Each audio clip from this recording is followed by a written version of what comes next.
Get inspired. Get inspired.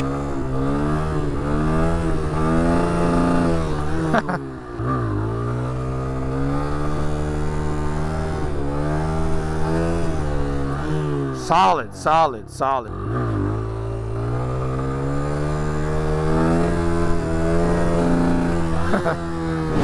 There we go. Story time, boys. So, as you guys can see, this is my Kawasaki KLX 140 RL. All right. This is a very long time coming. I spent about half an hour to 20 minutes twice a week for me to kind of get really good at doing wheelies. It's something that I've always wanted to do. As you guys know, you can see on my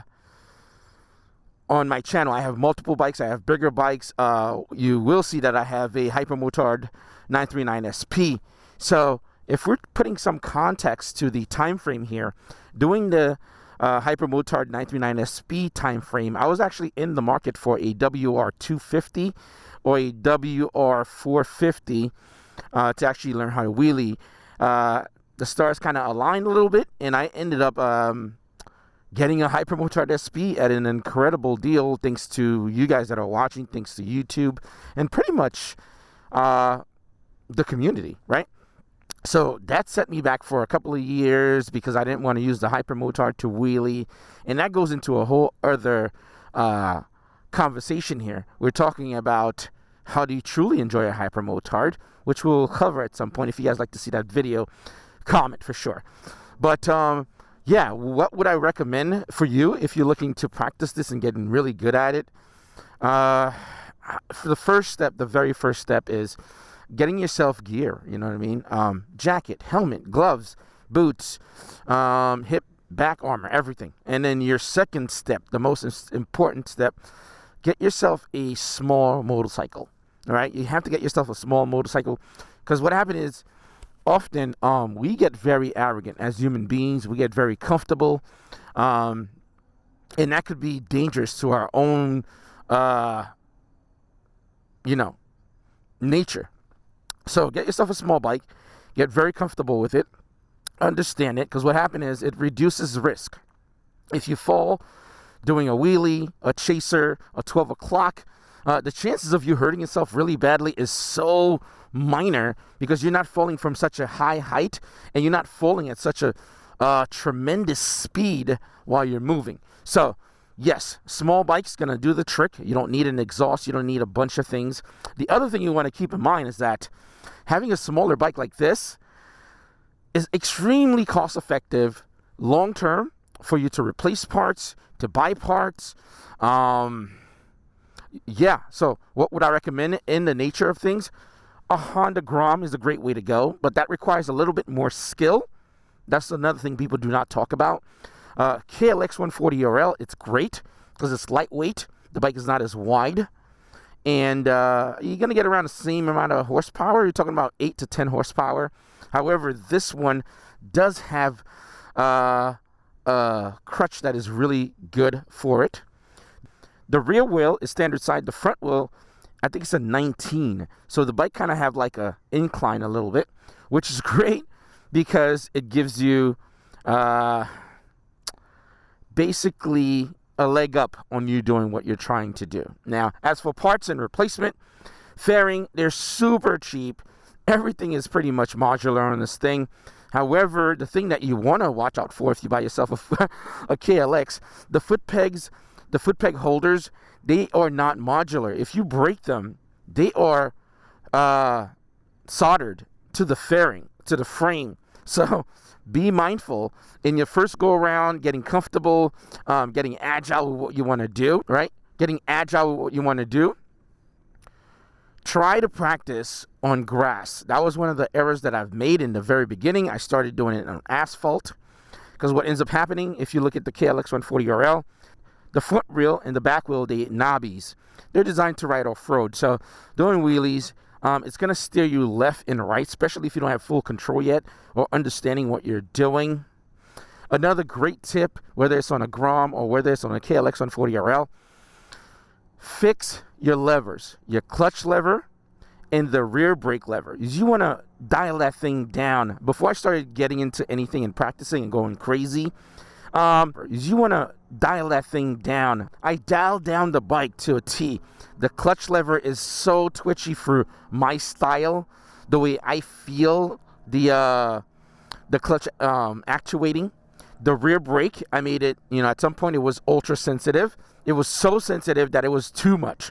I dialed it back, while I was out in the parking lot, which is here. I would bring some tools with me and start adjusting as I was practicing. So these are some of the first steps before you even get to this whole aspect of like, oh, let me do a wheelie. Let me start there.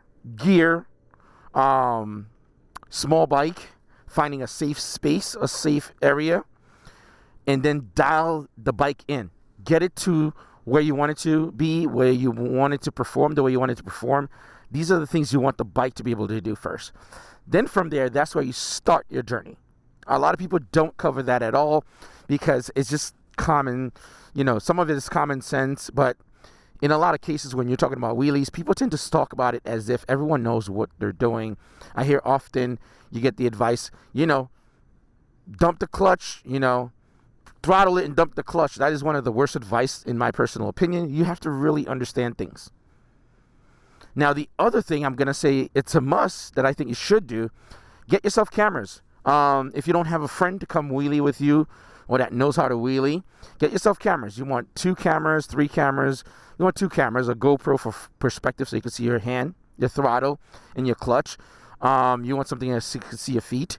And also you want a third point of view. The third point of view is extremely important because it's like a friend watching you that knows how to wheelie. They could critique it. But since it's not a friend, you got to critique yourself. You have to be hypercritical of yourself. Be honest. See what you're doing. See if it sucks. See if you need to adjustment. When you're honest with yourself, you can improve really quickly. So 20 minutes twice a week, you can do this really, really quickly with the right tools and with the right start. Now, hypothetically speaking, let's say if you get any motorcycle, you start clutching it up, going real fast, you're going to have some setbacks. You're going to hurt yourself. You're going to fall. You're going to wreck the bike where you might not even have a bike anymore. So again, proper planning and having a good system, like proper planning, thinking exactly what you want, where you want it to be, giving yourself time frame to progress, giving yourself time frame to learn one thing, and breaking glass ceiling, you could improve really quickly. So be realistic and know your goals. All right, thumbs up this video. Hopefully you guys enjoy the KLX series. I love doing this. These videos are for me, and I think long-term people will find value in them. I know you guys like the Ducatis, the Aprilias, the bigger bikes and stuff like that, but when I'm out here, it's peaceful. It's for me. Later. Peace.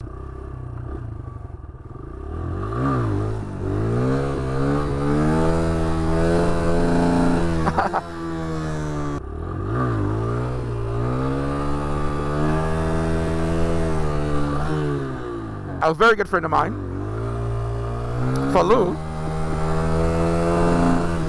he talks about how do you muster the time and the courage to learn and get good at doing wheelies.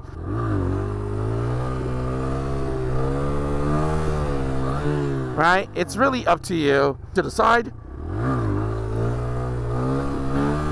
And I do it. These are all little things. I mean, sometimes some of them are bad. How do you react if it's bad? Right? You have to do it hundreds of times, thousands of times. Start having markers, like pick here. For me, I like to pick maybe the yellow, right? Let's do one. Right? Start having markers, because I also think of a scenario like this. Let's say you're doing a photo shoot and somebody said, oh, I need you to wheelie right here or something like that. Or, it's going to be a video. You're going to wheelie right there. Or someone asks you to. You're not going to roll a block down. You could do it at that time. Right? Whoa. I hit that rear brake hard. Throttle it, dump it, man. No. I was telling a friend of mine. I was telling a very good friend of mine what tends to happen when people wheelie a motorcycle. it's a human nature thing that we save ourselves. The brain says, save yourself. Something's bad happening. Save yourself. Those are the crashes that you usually see. Those are the people that you see that get hurt.